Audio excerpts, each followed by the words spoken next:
Right now, as you're watching this, your spirit could be dying, and you don't even know it. Not because of some demon, not because God abandoned you, but because of 5 simple habits you repeat every single day. King David almost lost everything because of habit number 3. Let me show you what's killing your joy, your peace, and your connection with God. The first destructive habit is complaining, and I'm not talking about venting when you've had a rough day. I'm talking about that constant low-level grumbling that becomes your default language. This job is terrible. My spouse doesn't understand me. Nobody appreciates what I do. The Israelites were professional complainers. In Numbers 11, they're standing in a desert eating supernatural bread that literally appears every morning, and they're complaining. We remember the fish we ate in Egypt, the cucumbers, the melons. Wait, you mean the fish you ate as slaves? While making bricks without straw? While watching your sons get thrown into the Nile? That Egypt? Complaining rewrites history and blinds you to what God is doing right now. It's spiritual poison that kills gratitude, and without gratitude, your spirit can't breathe. Philippians 2:14 doesn't say, complain less. It says, do everything without complaining. Everything. Habit number 2, comparison. Social media has turned this into an Olympic sport. You scroll for 5 minutes, and suddenly your life looks like a disaster. Their marriage, their ministry, their miracles all look better than yours. But here's what you don't see: the filters, the debt behind those vacations, the brokenness behind those smiles.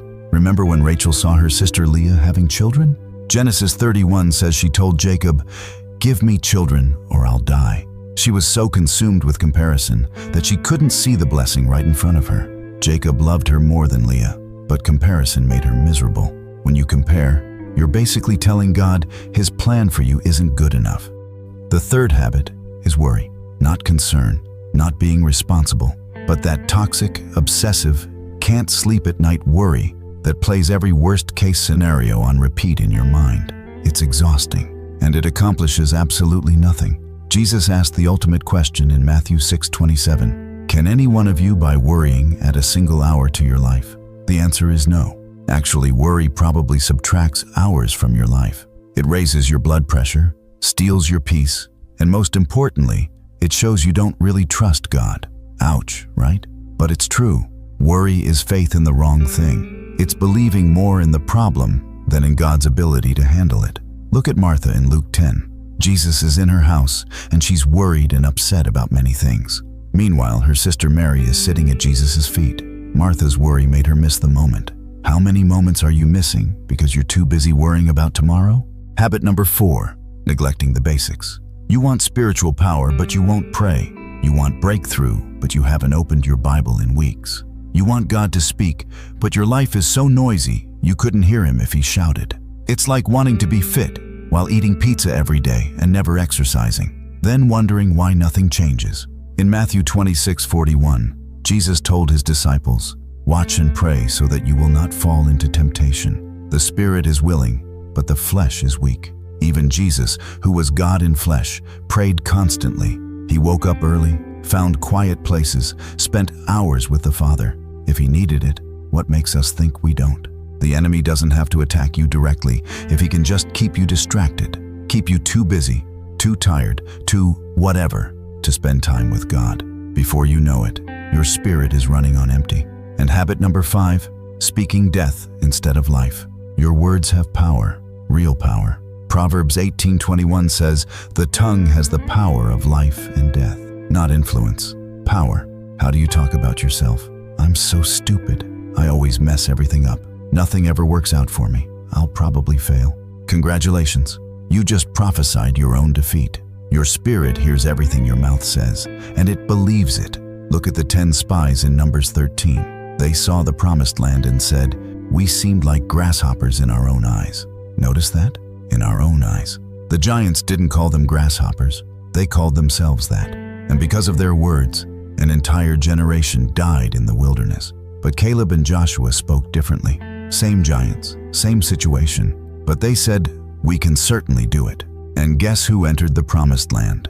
The ones who spoke life. These 5 habits work together like a team designed to take you out. Complaining kills gratitude. Comparison kills contentment. Worry kills peace. Neglect kills power. And negative words kill your future. But here's the good news. You can break every single one of them today. So what do you do now? You start small. Pick one habit from this list. Just one. Maybe it's the complaining. Maybe it's the comparison trap. Whatever is screaming the loudest in your spirit right now, that's the one. And here's your battle plan. Replace it. Don't just stop complaining. Start practicing gratitude. 1 Thessalonians 5:18 says, "Give thanks in all circumstances." Not for all circumstances, but in them. Find one thing to thank God for every single day. Stop comparing yourself to others and start celebrating how far God has brought you. Remember where you were last year? You're not the same person. That's worth celebrating. Trade worry for worship. When anxiety creeps in, speak Psalm 23 out loud.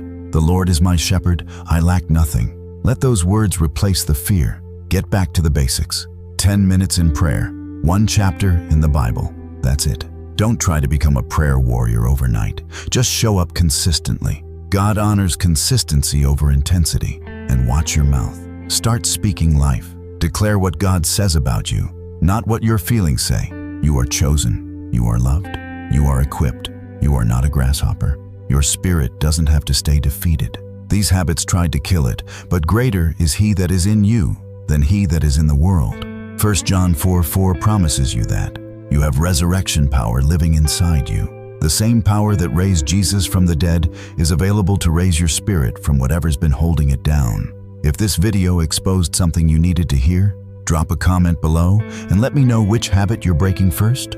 And don't keep it to yourself. Share it with someone who's fighting the same fight.